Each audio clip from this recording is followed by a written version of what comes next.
Alright guys, it's been a little while since I made a video, so I thought I'd make one for you guys. Um, I just, I don't know, I've had a lot of things on my mind and on my spirit lately, and most of it I've gotten out there. I've typed it on out and put it out there, but I figured I'd talk a minute about, how we need to be aware of our actions and our words. The Bible says the power of life and death is in the tongue. A lot of people don't take that seriously, but it is. The Bible also says we'll give account for every idle word. So I try not to talk a lot about things that don't mean something to me, things that are not really important, because to me that's an idle word because it's a word that serves no purpose. All of our words carry weight and they echo throughout eternity.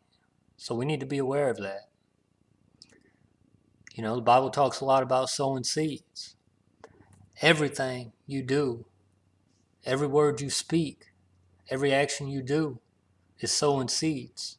It's sowing seeds into your life, into the life of the people around you. Now, different people, some may be good ground or bad ground or whatever, if you want to go into that story. If somebody don't hear you, then you've sowed your seed on the stony ground. They're too hard-headed, too hard-hearted to hear you out.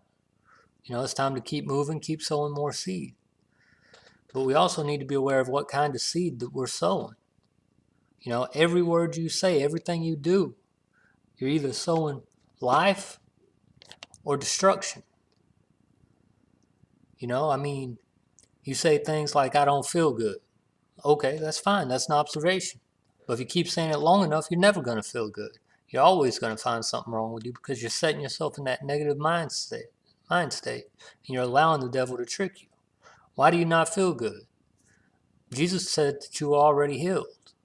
You just have to accept it. It's hard to get past our mind and the way we're trained to be, because we're trained to believe what we can see, feel, hear, and sense with our five senses. But what we're supposed to take things on is faith. Faith's not something you can see. Faith's just something you can do. You can believe. You can be faithful. You can be trustworthy. You can say, Lord, you can trust me. I trust your word because I know you're not going to lie to me.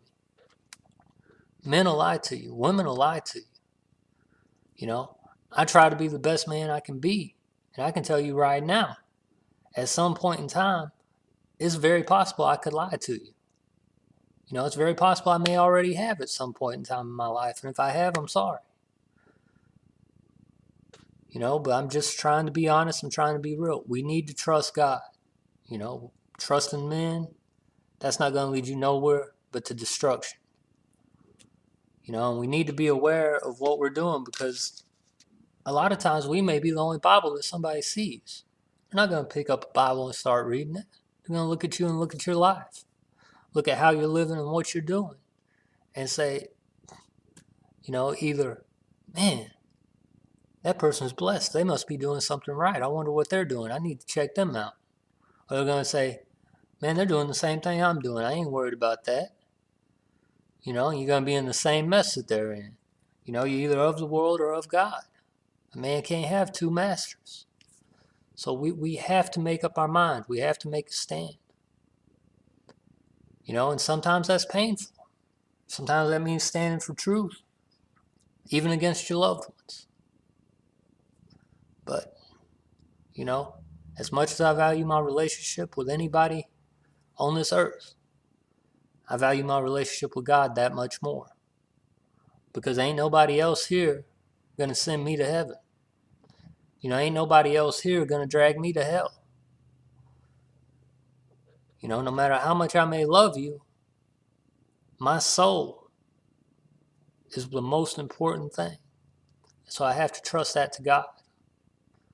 If I can trust God with my soul, if I can trust Him with my inner being, with who I am, why can't I trust Him with anything else? How can you love God and not trust Him? I know I'm repeating myself a little bit here, but I just can't emphasize enough that we're not trusting God like we should. We're not showing love through our actions. We're being selfish. We're too worried about ourselves, our own wants, our own desires, our own needs. If I'm doing what the Lord told me to do, He's gonna take care of me. I ain't gotta worry about me. If I'm helping somebody out, the Lord's taking care of me, because I ain't gotta worry about me. But as long as I'm worried about me, the Lord's gonna let me worry about me. He's gonna say, you know what? You think you got this? Go ahead. Because as a parent, I can tell you, if your kid keeps on being hard-headed and keeps on not wanting to listen, you get tired of hearing it. And you say, okay, fall down. Bust your head. I'm not going to stop loving you. I'll come pick you back up and brush you off and hope you're feeling better. But if you want to go that way and you want to fall down, I'll let you fall and hurt yourself, because maybe you'll learn. Sometimes that's what love is. Sometimes love is having that hard enough edge to say, no, you're not going to learn. You're not going to grow. You're not going to learn how to walk if I'm always carrying you. You're not going to learn how to walk if you don't fall down and bust your head sometimes. We've twisted what love is. Love promotes growth. Love empowers people. How am I empowering you if I'm always just protecting you and holding you and keeping you from everything and not letting you grow? God's wanting to empower us. He's wanting us to grow, to be bold, to have the gifts of the Spirit, to walk in faith. But how can we do that if we expect Him to always just hold us right here and hold our hand all the time? He's there. He'll catch us. He's there, and I don't mean to say that He lets go of us or He leaves us. But sometimes He lets us do what we need to do so that we can learn what we have to learn. So in the end, we can be who we're supposed to be and be what we're supposed to be. We need to understand that with love comes discipline. With love comes hard times. With love comes enough distance to let you do what you need to do. Comes enough distance to, if you're going to butt heads with God, He's going to let you go your way, let you learn your lesson. And it's a hard lesson. I've been there. I've went astray several times. But I always came back. I always found my way. And that's because the Lord, I guess I could say His hand never left my heart. He never turned His back on me. And I never fully turned my back on Him. But I was hard-headed. I had a lot of things I had to learn. I had a lot of questions that weren't being answered. And I've always been the type, I can't just do something without knowing why. So just like a little kid that's always asking why, I kept asking God, and He finally got tired and said, go find out. Well, now here I am, a stronger and better person. But I've been through a lot to get here. I'm not suggesting anybody follow my path, because I wouldn't wish some of the things I went through on anybody. But what I am saying is the Lord will allow you to experience things, because that's how we grow.